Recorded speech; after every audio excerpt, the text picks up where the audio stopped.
पता है कि जब दुर्योधन ने दुर्वासा जी को प्रसन्न कर लिया तो पांडवों के विनाश के लिए एक वरदान मांगा कि जब द्रौपदी जी अपनी बटलोई जो सूर्य भगवान ने दी थी उससे प्रसाद पा लें तब आप शिष्यों सहित जाएं।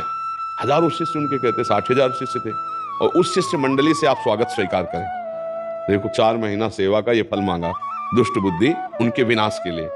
और दुर्वासा जी ध्यान के द्वारा देखा जब द्रौपदी जी बटलोई से पा चुकी तो उसमें वरदान था कि जब तक द्रौपदी जी नहीं पाएंगी तब तक वो चाहे हजारों 10,000 आ जाओ पा लो, अगर द्रौपदी जी ने पाले फिर कुछ नहीं होगा उसमें।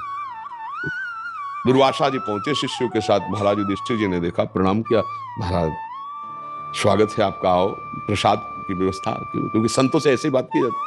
तो उन्होंने कहा मैं आता हूं प्रसाद पाने, यमुना स्नान करके थोड़ा अपना नित्य कर्म करके आ रहा हूं। युधिष्ठिर जी कांप गए कि इतने शिष्य हैं, कंदमूल फल भी इकट्ठा नहीं हो सकता। द्रौपदी जी से पूछा बटलोई में पा लिया आपने? बोले पा लिया। और तो बिल्कुल शिथिल हो गए। द्रौपदी जी ने कहा शिथिल क्यों हो गए? बोले दुर्वासा जैसा महर्षि आएगा और प्रसाद पाने को नहीं मिलेगा, साफ ही दे देंगे, अब क्या होगा? तो उनका तुम्हें एक बटलोई पर विश्वास है, श्री कृष्ण पर नहीं, जो विश्व का भरण पोषण करने वाले। जेव ही याद किया, क्योंकि चीरहरण से और विश्वास शरणागति पुष्ट हो गई थी। जेव ही तो भगवान देखा सामने से आ रहे, कृष्णा बहुत भूख लगी, द्रौपदी को कृष्णा कहते थे।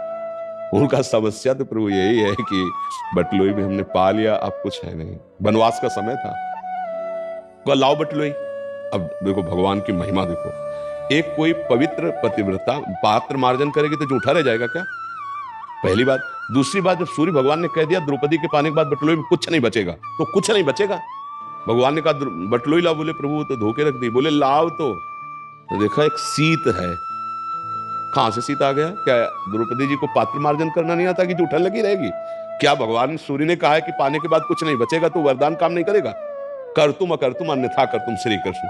वो ऐसे सीत निकाला और ऐसे कहा जाओ ऋषियों को बुला लाओ, और उधर सबके पेट क्या यहां तक अपरा गए। भीम जी गए और कहा प्रभु दुर्वासा जी से पकवान सब तैयार हैं, आओ महाराज। बोले भाई आचमन करने की जगह ले रह गई, जो चाहो वरदान मांग लो, पाने की बात मत कहना, शिष्यों से पूछ लो। शिष्यों ने कहा गुरुजी बिल्कुल यहां तक। एक सीत भगवान श्री कृष्ण ने पाया, पूरा विश्व तृप्त कर दिया, क्योंकि विश्वात्मा है, भगवान के सिवा कोई नहीं। इसलिए जिन भगवान से तुम्हारा अपनापन हो जाए, गणेश जी से, दुर्गा देवी से, हरि से, शिव से, वो सब एक ही है, विविध रूप भाव के अनुसार रखे।